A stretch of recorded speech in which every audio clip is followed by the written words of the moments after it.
Saudações a todos, meu nome é Romário, eu sou estudante de Medicina da Universidade Federal de Viçosa e é uma grande satisfação participar do segundo simpósio esse ano.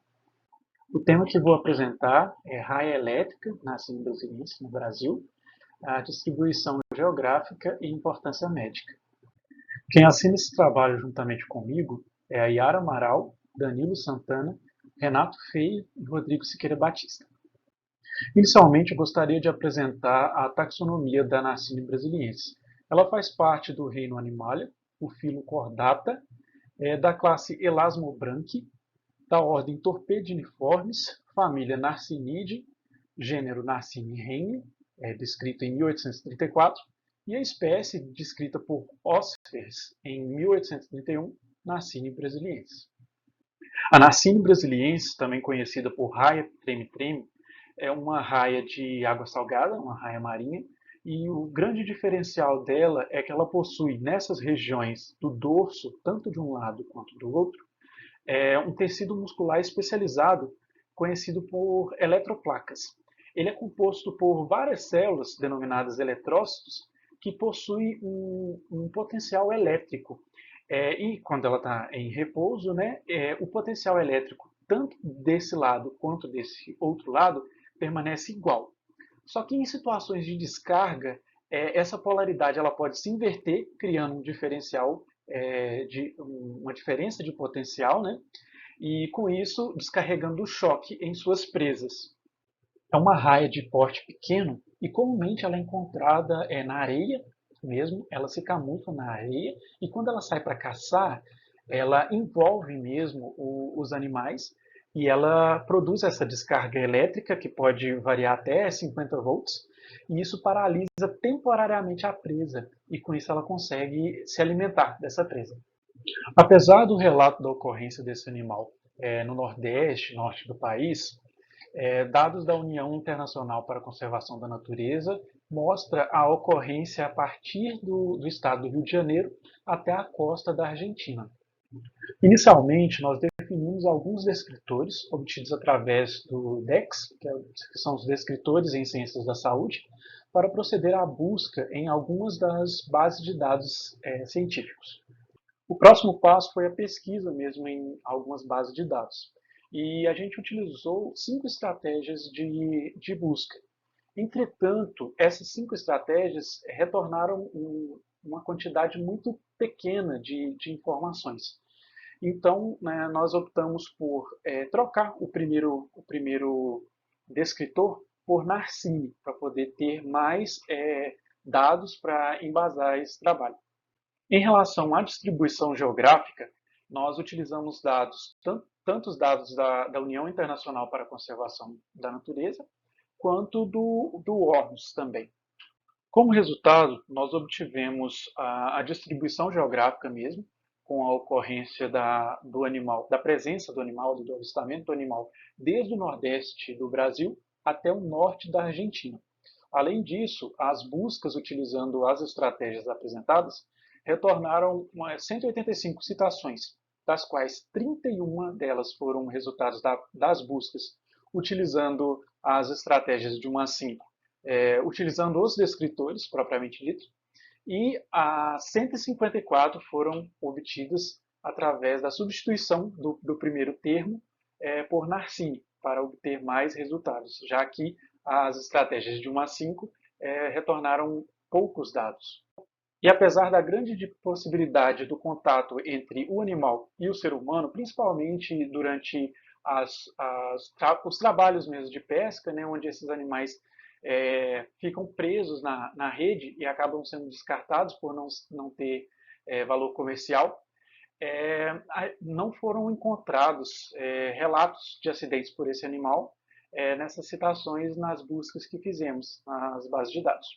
Esse é um resumo das estratégias que utilizamos e das bases de dados com os respectivos resultados que obtivemos. Essas foram as referências utilizadas para a construção desse trabalho, tanto na parte de revisão bibliográfica sobre a biologia e os hábitos desse animal, quanto para a obtenção da distribuição geográfica do animal. Agradecemos a oportunidade de apresentar esse trabalho no simpósio. Sintam à vontade para entrar em contato conosco para saber mais sobre o projeto ou mesmo tirar alguma dúvida que tenha ficado. Muito obrigado pela oportunidade de apresentar esse trabalho no simpósio e tenham um ótimo evento. Oi, meu nome é Tatiana Vidal, sou aluna de mestrado da UERJ, sou orientada pela professora Cássia e co-orientada pela professora Michele. O meu trabalho é sobre a origem da matéria orgânica sedimentar no manguezal de Itaipu. Como sabemos, o manguezal é um ecossistema localizado entre o bioma terrestre e marinho. É um ambiente que apresenta uma elevada taxa de sedimentação e alta produtividade. É um grande transformador de nutrientes em matéria orgânica, além de ser um grande gerador de bens e serviços. O manguezal de Itaipu encontra-se próximo ao canal de Camboatá, que é um ambiente fortemente atingido por esgoto sem tratamento, dentre outros poluentes. E o trabalho buscou averiguar o histórico das fontes da matéria orgânica deste manguezal, a partir da concentração de carbono orgânico e nitrogênio total e da razão carbono-nitrogênio. O manguezal ele está localizado à margem da Lagoa de Itaipu, mais próximo ao caminho de Camboatá. A Lagoa de Itaipu faz parte do sistema lagunar Itaipu-Piratininga, em Niterói. Esse sistema lagunar ele é composto por duas lagoas, que são interligadas pelo canal de Camboatá, que tem uma extensão de 2,15 metros e compreende rios e córregos. Está inserido dentro do Parque Estadual da Serra do Tiririca, uma região de clima tropical, quente e úmido, com alta taxa de precipitação no verão e seca no inverno, período de inverno. O vento da região é de nordeste e o regime de maré semidiurna. Em dezembro de 2021, foi realizado um testemunho de 1,20 m, foi coletado e foi amostrado em laboratório, conforme a imagem. Foi verificado o EH, foi seccionado e verificado o EH e o pH. Após esse procedimento, as amostras foram descarbonatadas, a HCl 50%, e pesada aproximadamente 5 miligramas em cápsula de estanho, para poder fazer a análise da composição elementar, que foi feita por analisador elementar Thermoflash 2000, o analisador utilizado, e através do método de combustão a seco. Também foi feita uma curva de calibração, utilizando o padrão de acetanilida, e a quantificação da amostra foi baseada no fator resposta do aparelho em relação ao padrão utilizado, né? E como resultado, vemos que os valores de carbono orgânico variam entre 53,3 miligrama por grama a 144,5 miligrama por grama, e o nitrogênio total de 3 a 10 miligrama por grama. A razão carbono-nitrogênio variou ao longo do testemunho, com os valores oscilando entre 6 e 20. E como conclusão, concluímos que os valores encontrados entre as profundidades observadas na figura, que foi de 0,2 a 45,50 centímetros, indica que um grande acúmulo e preservação de matéria orgânica nas camadas mais recentes.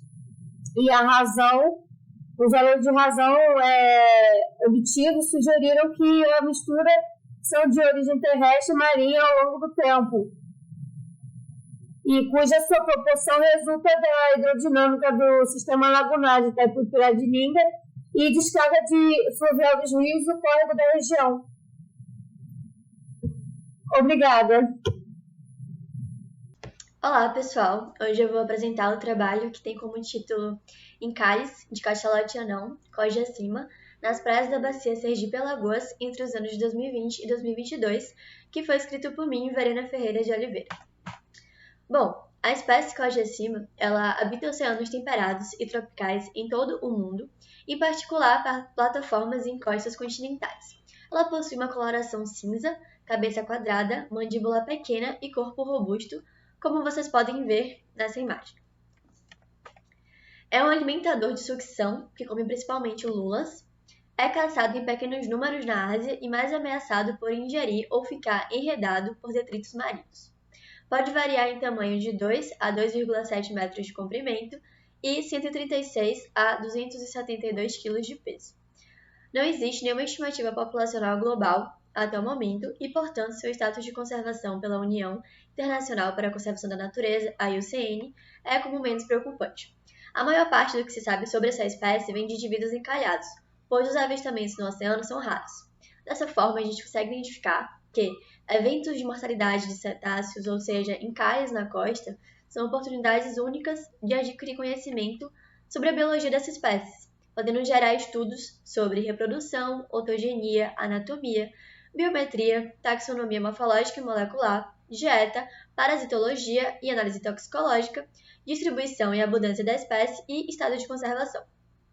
Existem diversas causas, que podem levar um animal a encalhar, e aqui eu trouxe algumas delas, como distúrbios geomagnéticos, aproximação da praia, enfermidades debilitantes, vínculo social dos animais que vivem em grupos, interações eutrópicas, animais jovens que se perdem nas rotas migratórias, condições meteorológicas, predação ou fuga de predadores e contaminação com toxinas naturais.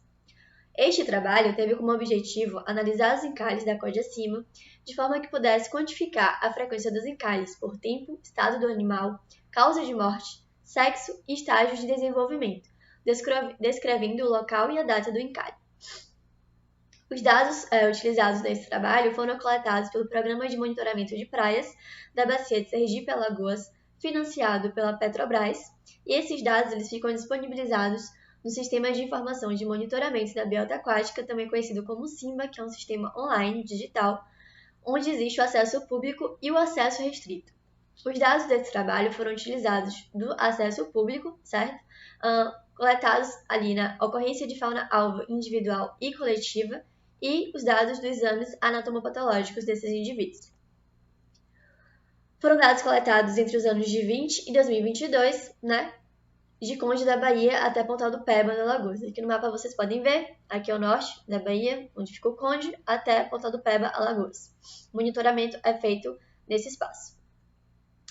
Os dados coletados foram local, estado, município e praia de encalhe, data, dia, mês e ano do encalhe, estado do animal no momento do encalhe, se vivo ou morto, a causa de morte do animal, sendo natural, antrópica, indeterminada ou sem informação, o sexo, podendo ser macho ou fêmea, e o estágio de desenvolvimento, podendo ser filhote, juvenil ou adulto. Os dados foram analisados e organizados em planilhas através do software Microsoft Excel 2010 e foram utilizados na construção de gráficos. Como resultado, a gente percebeu que em relação à variação intraanual de encalhes, o ano de 2021 foi o ano que teve mais ocorrência de encalhe, totalizando ali 3 encalhes, acompanhado pelos anos de 2020 e 2022, onde só teve o registro de um encalhe. Na variação mensal, a gente pode observar que os meses de julho e setembro tiveram maior registro de ocorrências, totalizando 2 encalhes para cada mês, acompanhado do mês de abril, que só teve um registro de encalhe. Em relação ao estágio de desenvolvimento, não houve nenhum registro de um filhote encalhado, mas houve o registro de um juvenil e 4 adultos. Em relação ao sexo, encalharam 2 machos e 3 fêmeas. E em relação ao estado do animal, a maioria encalhou morto, porém tivemos um indivíduo que encalhou vivo, onde pescadores o encontraram e acionaram a equipe de resgate. Porém, quando a equipe de resgate chegou ao local, esse animal não resistiu e veio a óbito, não passando pela reabilitação. Em relação à causa de morte, tivemos 2 registros como causa natural e 2 registros como causa determinada. Um indivíduo não teve a causa de morte informada. Esses resultados comprovam a preferência de habitat dessa espécie, que é por habitat mais tropical e águas quentes, e dos 5 indivíduos registrados também foram observadas a presença de parasitismo em 4 desses indivíduos, corroborando também com a literatura, que diz que uma das maiores causas de morte dessa espécie são por infestações parasitárias. Ao longo da costa brasileira, a cojacima está entre os cetáceos menos conhecidos. Dessa forma, dados de encalhe fornecem uma oportunidade única para aumentar o conhecimento dessa espécie, que é difícil de estudar no mar. Reconhece-se então que este trabalho contribuiu para o maior conhecimento ecológico da espécie cojacima. Eu agradeço a atenção de todos e deixo aqui o meu e-mail para... Boa tarde a todos, eu me chamo Yasmin Viana e vim apresentar o meu trabalho intitulado Avaliação do Impacto Antrópico através de exames anatomopatológicos de hipofinos graves encalhados entre os anos de 2020 a 2022 no Nordeste do Brasil. E eu sou coautora juntamente com a pesquisadora Verena Oliveira. É amplamente sabido que o litoral brasileiro é composto por áreas de extrema importância para a conservação da fauna marinha e essa fauna vem sendo impactada grandemente pela ação antrópica e atingindo até mesmo ambientes pelágicos. E esse é o caso do Pufinos graves, que é uma ave da ordem dos Procellariiformes de porte pequeno. É uma ave oceânica migratória que pode chegar até 51 centímetros de comprimento e 118 centímetros de envergadura e pesa geralmente entre 700 e 950 gramas. Para realizar esse trabalho, a gente usou como material a análise dos dados de necrópsias de pufinos graves que foram registradas pelo PMP de Sergipe a Alagoas, que compreende a área desde Conde, na Bahia, até Pontal do Peba, em Alagoas, entre os anos de 2020 e 2022. Esses dados ficam disponíveis no acesso público do Sistema de Informação de Monitoramento da Biota Aquática, mais conhecido como SIMBA. Como resultado, a gente pôde observar que houve o registro de 140 espécimes de pufinos graves encalhados, sendo que apenas 45 delas puderam ser realizada a necrópsia. Isso se deve principalmente ao estágio de decomposição do animal assim que é encontrado no encalhe. Desses 45, 27 animais puderam ser observados com interação antrópica, e isso representa 60% das necrópsias que foram realizadas nesse período. Com relação à classificação das interações, a gente pode observar dois tipos de interação, que foi com resíduos sólidos, no caso lixo, e com agressão, vandalismo e caça, que indica que o animal tem a suspeita ou a confirmação de que ele sofreu alguma dessas ações. Com relação ao resíduo, a gente pode observar dois tipos de grau, que foi o grau 3, onde a gente encontra definitivamente a prova ou resíduo ali no animal, e o grau 1, que seria a suspeita de que ele tenha interagido com o resíduo. O grau 3 foi a maioria dos casos que a gente pôde observar, e tanto o grau 1 de resíduo lixo quanto o grau 1 de agressão e vandalismo, que são suspeitas, ambos foram encontrados apenas um registro de cada. Aqui eu trouxe a imagem para vocês desse grau 3 de resíduo lixo. Como a gente pode observar, em cima na esquerda, vários fragmentos pequenos de plástico e de metal. Em cima na direita a gente observa um pedaço grande de plástico com outros pequenos juntos. E aqui embaixo na esquerda a gente observa vários resíduos também plásticos que foram encontrados no trato gastrointestinal. Aqui eu indiquei de vermelho o grau 1, que deveria ser considerado como lesão sem suspeita de resíduo sólido, mas abrindo as fotos da necrópsia encontrei essa terceira imagem que eu acabei de comentar. Então, seria considerado como o grau 3. E a agressão 1, de grau 1 de vandalismo, agressão e caça, foi essa imagem que eu tenho aqui abaixo na direita, em que a gente pode ver um hematoma cranial. E foi isso que fomentou a suspeita, de agressão, vandalismo ou caça. Como resultado da causa-mortes também, a gente pode observar que daqueles 140 encalhes, 59% foi morte de causa natural, em que o animal já chega morto ou ele vem a óbito antes mesmo de qualquer procedimento. Mas na sequência, 26% das mortes foram causadas por motivo antropogênico, então seja essa interação com lixo ou interação com agressão, vandalismo ou caça. Isso representa 1/4 das amostras que a gente coletou, então é um número bem expressivo. Fora isso, 11% não foi informada a causa mortes, quando os veterinários não conseguem chegar a uma causa definitiva, e 4% foram animais que chegaram vivos, mas que tiveram que passar pela eutanásia por algum motivo.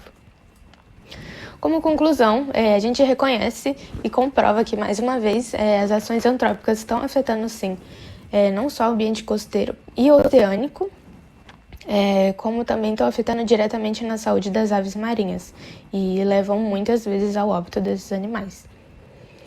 E era isso que eu tinha para hoje. Eu deixo aqui o meu contato para caso vocês queiram tirar alguma dúvida e agradeço pela atenção de todos. Olá, meu nome é Vitória Nogueira Soares. Eu sou aluna da graduação de Ciências Biológicas do campus do Litoral Paulista da Unesp. E esse trabalho foi desenvolvido junto com os meus orientadores, o Denis Moledo de Souza Bessa e o Caio César Ribeiro, e é intitulado A Resolução CONAMA é adequada à fauna brasileira quando consideradas contaminações por metais? Uma avaliação de toxicidade com embriões de Echinometra lucunter. Bom, os metais são substâncias encontradas naturalmente no ambiente terrestre. Porém, com o aumento das atividades de mineração para a utilização dos metais na indústria como matéria-prima, eles se tornam importantes contaminantes da água e do sedimento, devido a alguns fatores, como sua capacidade de induzir efeitos agudos e crônicos na biota, sua alta capacidade de biomagnificação e seu alto tempo de residência no ambiente. O Conselho Nacional do Meio Ambiente dispõe da Resolução número 357, de 17 de março de 2005. E essa resolução dispõe sobre a classificação de corpos de água e diretrizes ambientais para o seu enquadramento, bem como estabelece as condições e padrões de lançamento de efluentes e dá outras providências, e, inclusive, estabelece valores limites para íons metálicos presentes na água. Porém, esses valores eles foram importados de órgãos internacionais, provenientes de ensaios ecotoxicológicos com espécies de clima temperado. Então, será que esses ensaios eles também se adequam a um país de clima tropical/subtropical e as suas espécies nativas? Bom, a partir disso, esse trabalho teve como objetivo avaliar a toxicidade de diversos metais sobre embriões do ouriço do mar Echinometra lucunter, visando determinar se os valores legais são adequados à biota nacional e gerar dados para subsidiar uma possível revisão da legislação brasileira. Para isso, nós fizemos o nosso estudo no Núcleo de Estudos em Poluição e Ecotoxicologia Aquática, UNEPEA, e nós coletamos adultos de Echinometra lucunter e estimulamos em laboratório com KCl para a liberação dos gametas, que para os machos são com uma coloração esbranquiçada, enquanto que para a fêmea os óvulos eles possuem uma coloração alaranjada. Os metais utilizados foram a prata, o alumínio, o bário, o cádmio, o cromo, o cobre, o ferro, o manganês, o níquel, o chumbo e o zinco, todos em padrões Merck 1000 mg por litro, e suas concentrações para cada metal foram definidas por meio de testes preliminares que determinam a faixa de concentração tóxica conhecida das substâncias. Após isso foram feitas 6 diluições seriadas para cada concentração, com 4 réplicas cada uma.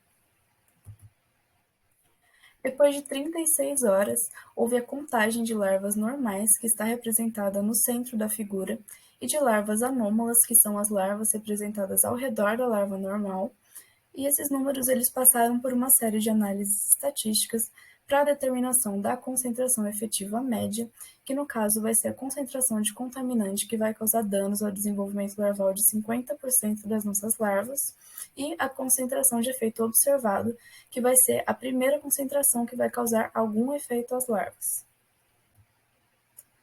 Quando chegamos aos resultados, a gente viu que a concentração efetiva média variou entre 0,0126 mg por litro para o níquel e 1,69 mg por litro para o bário, enquanto que as concentrações de efeito observado variaram entre 0,0001 mg por litro para a prata e 3 mg por litro para o bário. E quando a gente pega essas concentrações e compara com os valores de íons metálicos para águas salinas de tipo 1 na CONAMA, a gente vê que para a prata, para o alumínio e para o níquel, os valores da concentração de efeito observado já foram menores do que os valores limites da resolução, e para o alumínio, a concentração efetiva média também foi menor do que o valor limite estabelecido para a resolução, como um valor aceitável para a qualidade da água. Quando comparamos esse resultado com a literatura, eu encontrei esse estudo de Dínel em 1989, que chegou ao valor da concentração efetiva média de 5,2 mg por litro para o cádmio, utilizando dendráceres excêntricos, enquanto que para o quilômetro-alucunter, neste mesmo estudo, o valor foi de 0,29 mg por litro para o mesmo metal, o que evidencia uma maior sensibilidade da espécie nativa, demonstrando que as espécies exóticas podem nem sempre ter a mesma sensibilidade das espécies nativas, então o estudo pode não ser válido. Concluindo, como alguns metais eles foram tóxicos em concentrações abaixo dos limites da resolução CONAMA, isso evidencia uma necessidade de atualização da legislação específica vigente no Brasil para a qualidade das águas salinas, porque isso é uma evidência de que a legislação brasileira ela não está protegendo de forma efetiva as espécies nativas. E é isso, muito obrigada. Qualquer dúvida, eu fico à disposição. Olá a todos, meu nome é Viviane Rodrigues Barroso e eu vou apresentar o trabalho intitulado Análise Preliminar da Diversidade de Sons de Peixes em um Recife Rochoso Subtropical. Trabalho realizado em conjunto com os pesquisadores Alexia Lessa, Gabriel Teixeira, João Moreira, Débora Percy e os doutores Eduardo Fagundes Neto e Fábio Contreras Xavier. Os sinais acústicos têm um papel fundamental na dinâmica e funcionamento de ecossistemas marinhos, e através do estudo de paisagens acústicas é possível compreender diferentes processos ecológicos que ocorrem nesses ambientes. Em recifes de corais, por exemplo, os sons funcionam como importantes pistas acústicas que auxiliam, por exemplo, no assentamento e orientação de larvas. Os sons de peixes são um importante componente da biofonia de diversos ambientes marinhos. Eles produzem sons não intencionais, que são sons associados a atividades como, por exemplo, natação e alimentação, e também sons intencionais, que são os sons de comunicação. Os sons de comunicação são produzidos principalmente pelos mecanismos estridulatório e o mecanismo de origem muscular. E graças à diversidade de mecanismos de produção, existe uma grande diversidade de sons de peixes. O objetivo principal desse trabalho foi caracterizar a diversidade de sinais acústicos atribuídos a peixes em um recife rochoso em Arraial do Cabo e também quantificar a diversidade de sons de peixes observando sua distribuição temporal, assim como identificar os sons de maior ocorrência e caracterizar um desses sons.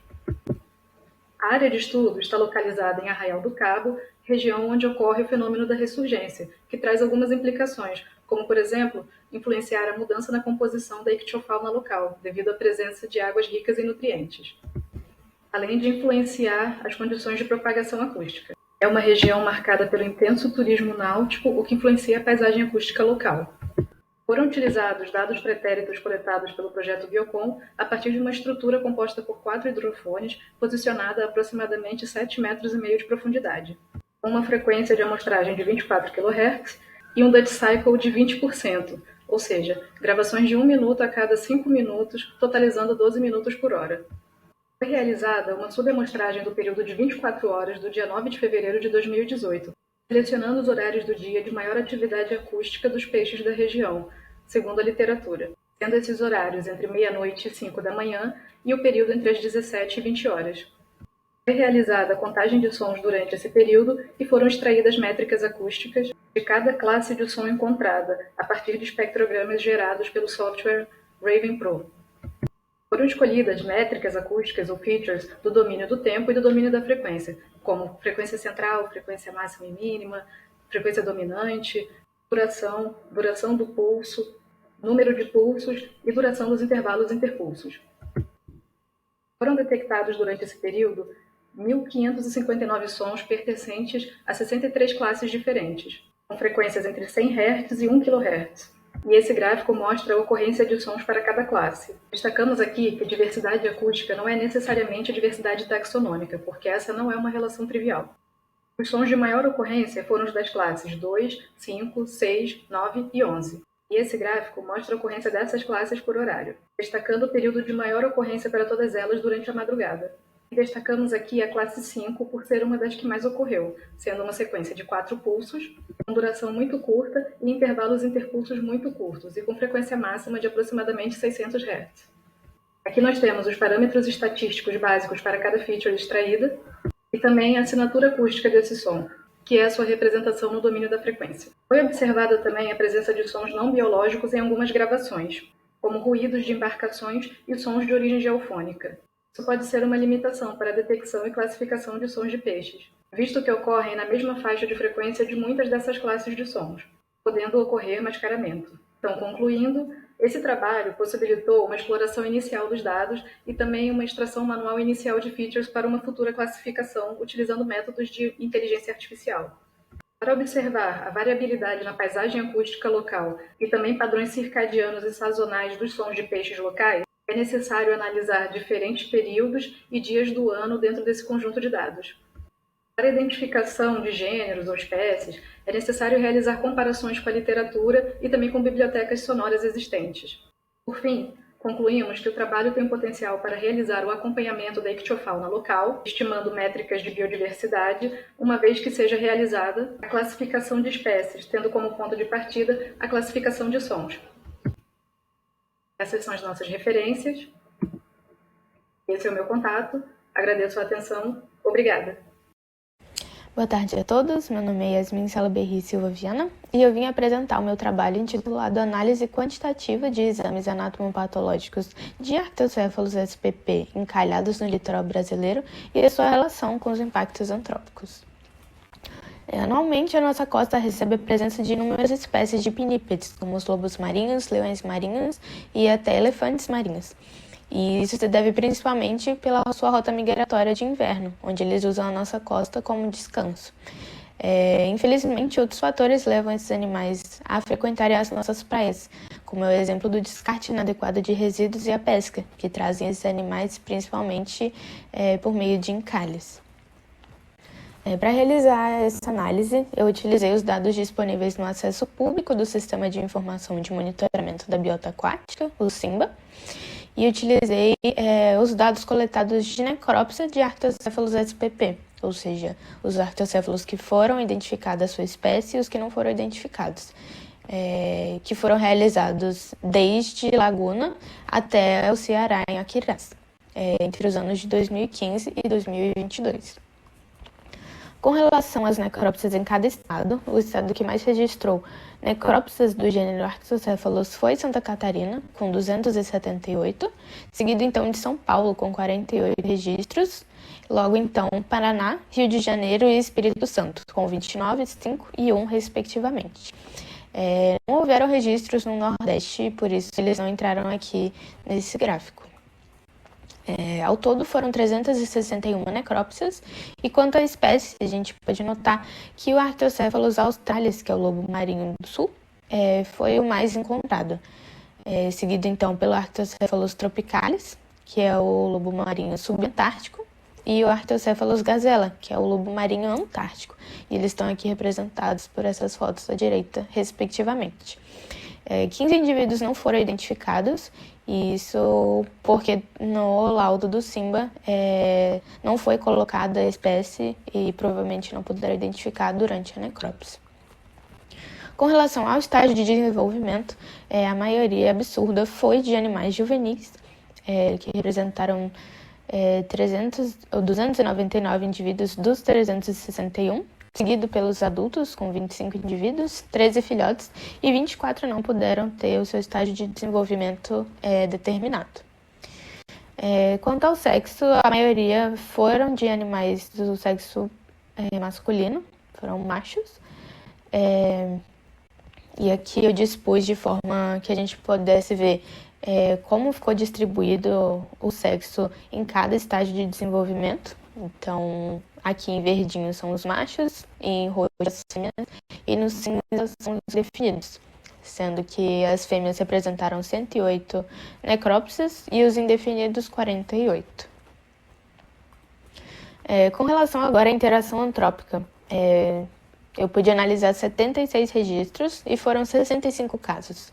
Isso porque 6 casos tiveram mais de um tipo de interação antrópica. Então, por isso, o número de registros maior do que o número de casos. A maioria foi classificado como agressão, vandalismo e caça, que representou 32,9% desses casos. E seguido da pesca, que representou 30,3% dos casos. Logo, então, o lixo, que representou 27,6%, e as embarcações, que representaram 9%. Eu distribuí aqui no gráfico ao lado para a gente poder entender melhor a proporção e ver que a pesca e a agressão também estão bem próximos. Relacionando agora a espécie com a interação antrópica, a gente pode perceber que a espécie mais encontrada interagiu mais com agressão, vandalismo e caça, enquanto o Arctocephalus gazella não interagiu com nenhum tipo de interação antrópica. O Tropicalis teve uma diferença em que ele relacionou mais com resíduos lixo do que com agressão, vandalismo e caça, e os não identificados tiveram uma distribuição bem homogênea dessas interações. Agora, correlacionando com o estágio de desenvolvimento, a maioria, como eu falei, foram casos de animais juvenis, e eles interagiram também mais com agressão, vandalismo e caça, enquanto os adultos interagiram mais com resíduos sólidos, e os filhotes teve apenas um registro de interação com a pesca. E indeterminados interagiram mais com resíduo e lixo também. Com relação ao sexo, a gente pode observar também que os machos interagiram mais com a pesca, enquanto as fêmeas interagiram mais com a agressão, vandalismo e a caça, sendo que os indefinidos tiveram só 3 casos em que foi predominante a agressão, vandalismo e caça também. Agora, separando somente as necrópsias que tiveram alguma interação ou suspeita de interação, a gente pode observar também que os machos juvenis foram os mais acometidos, enquanto os adultos indefinidos tiveram apenas um caso e os machos filhotes também. E a conclusão que a gente tem com esse trabalho é que a espécie mais impactada é a Arctocephalus australis, que é o lobo marinho do sul, que tem costume de migrar mais para a nossa região daqui, e especialmente os indivíduos machos juvenis, que interagiram, em sua maioria, tiveram interação com agressão, vandalismo e caça, logo seguido pela pesca, resíduos sólidos com lixos e, por último, as embarcações. E é isso que eu tinha para dizer. Eu agradeço a presença de todos e deixo o meu contato aqui para quem quiser tirar alguma dúvida ou conversar sobre isso. Olá, pessoal! Hoje eu vou apresentar o trabalho que tem como título O Impacto Antrópico nas Causas de Morte de Tartarugas Marinhas Encalhadas na Bacia de Sergipe-Alagoas, no Brasil, escrito por mim, Verena Ferreira e Yasmin Viana. No mundo existem 7 espécies de tartarugas marinhas e no Brasil existem 5, sendo esta tartaruga cabeçuda, tartaruga de pente, tartaruga de couro, tartaruga oliva e tartaruga verde. Dessa forma, objetiva-se descrever a ocorrência de interação antrópica na causa-mortes das tartarugas marinhas encalhadas. Os dados desse trabalho foram coletados a partir do Programa de Monitoramento de Praias da Bacia de Sergipe-Alagoas, coletados no Sistema de Informação de Monitoramento da Biota Aquática, o SIMBA, no acesso público, nos exames anatomopatológicos. Os dados coletados foram dos anos de 2020 e 2022, de Conde, na Bahia, até Pontal do Peba, Alagoas. Eles foram organizados em planilhas, através do software Microsoft Excel 2010, e como resultado, a gente observou que 120 tartarugas marinhas foram examinadas anatomopatologicamente.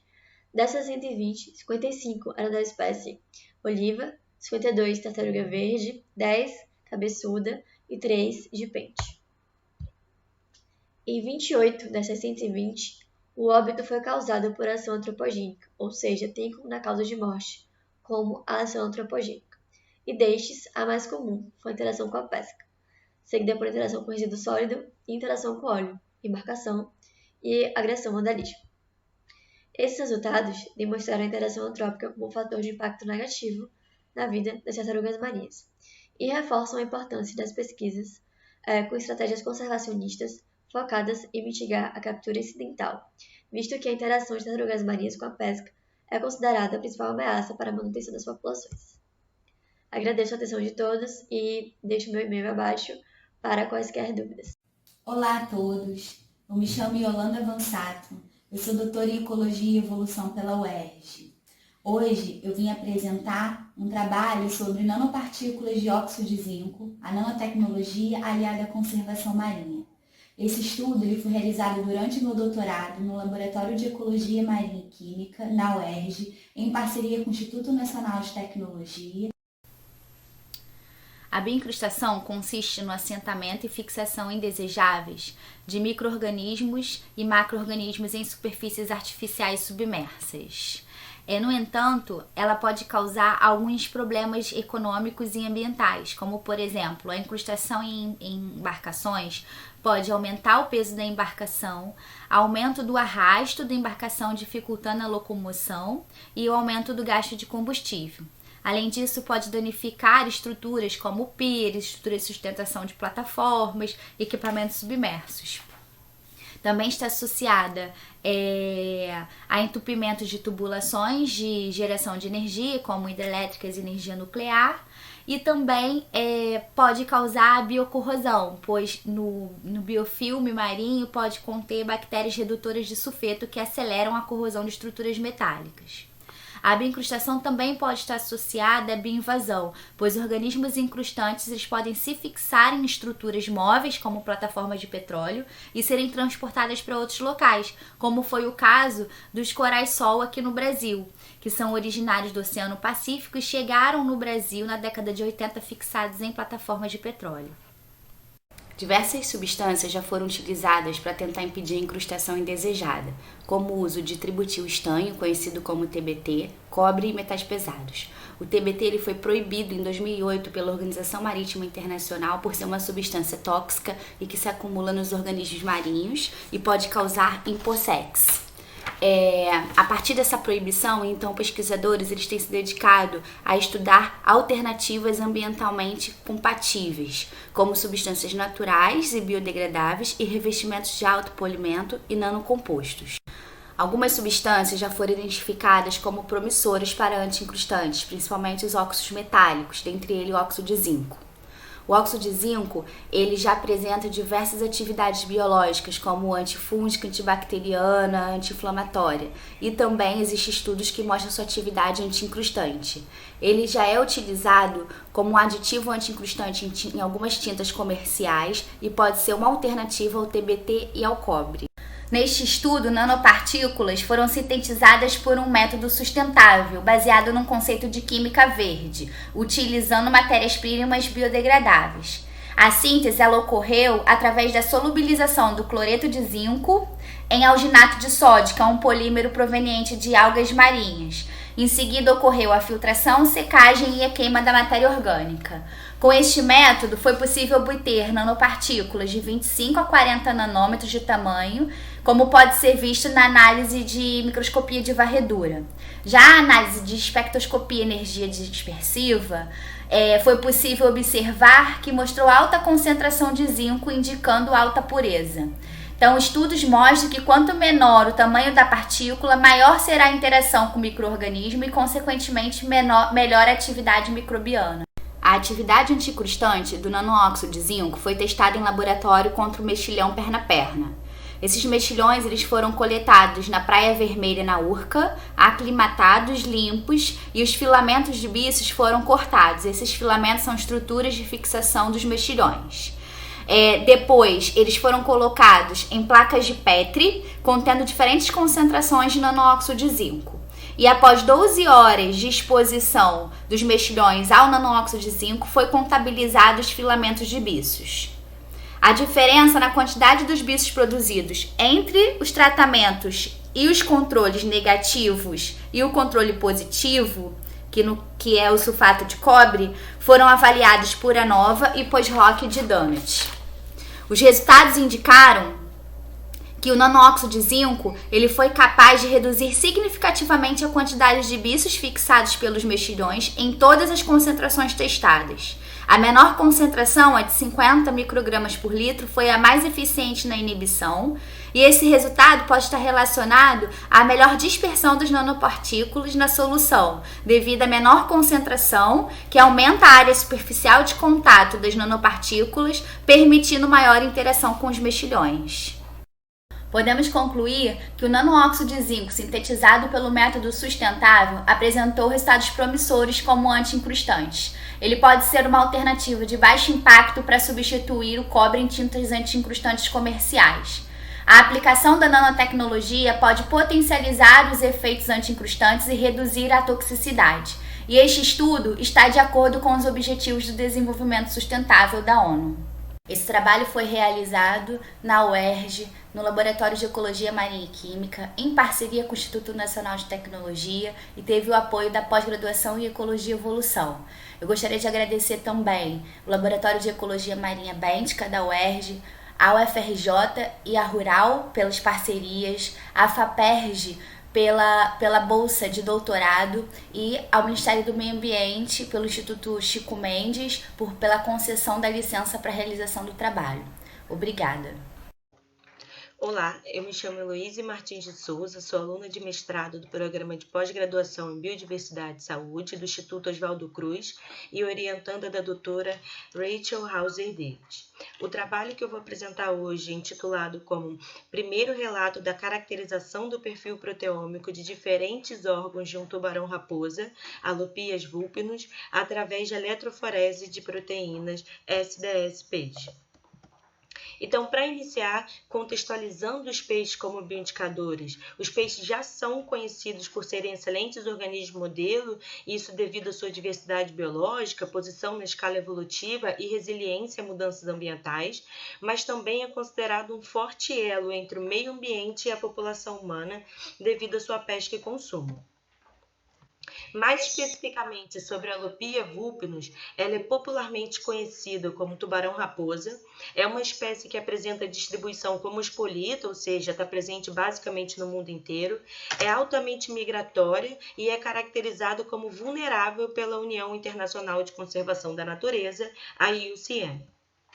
A relação da proteômica com o monitoramento ambiental se dá pela proteômica poder gerar informações a respeito de contaminantes ambientais, além de suas causas e consequências, possibilitar esclarecer possíveis modos de ação de contaminantes, sugerir novos bioindicadores e permitir a identificação da expressão proteica de um tecido ou fluido biológico e suas alterações após a exposição a poluentes. Então, para realizar esse trabalho, nossa metodologia consistiu basicamente na coleta e processamento inicial das amostras, onde uma fêmea da espécie Alopias vulpinus foi coletada por pescadores artesanais da Barra da Tijuca, região metropolitana do Rio de Janeiro, no período de janeiro de 2022, pesando 4,26 kg e medindo 128,8 centímetros, e foi categorizado como indivíduo juvenil.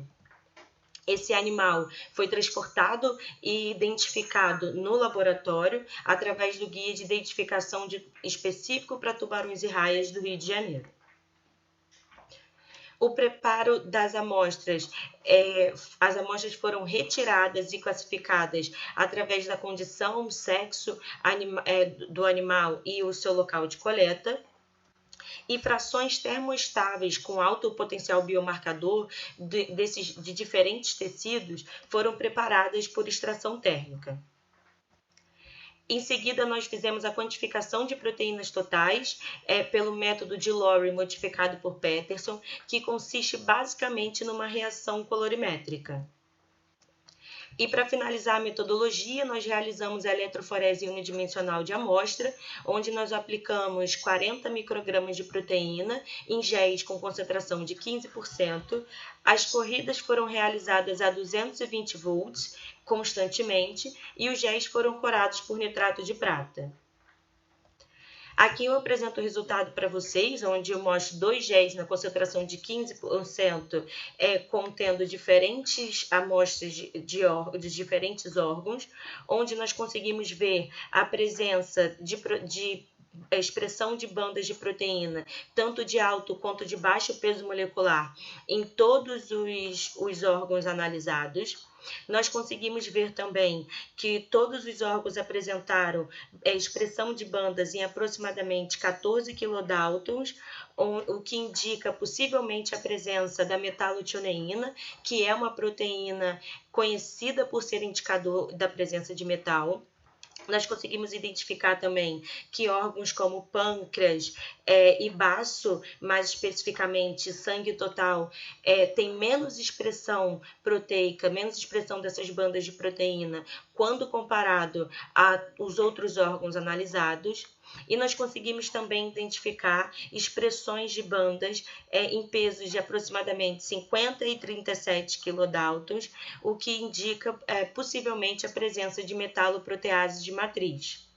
Vale ressaltar que tanto a presença dessas bandas de aproximadamente 14 kilodaltons, sendo possivelmente a metalotioneína, e das metaloproteases de matriz entre 50 e 37 kilodaltons, já foram analisadas para alguns outros grupos taxonômicos, mas ainda não foi visto para tubarões e raias, para elasmobranquias no geral.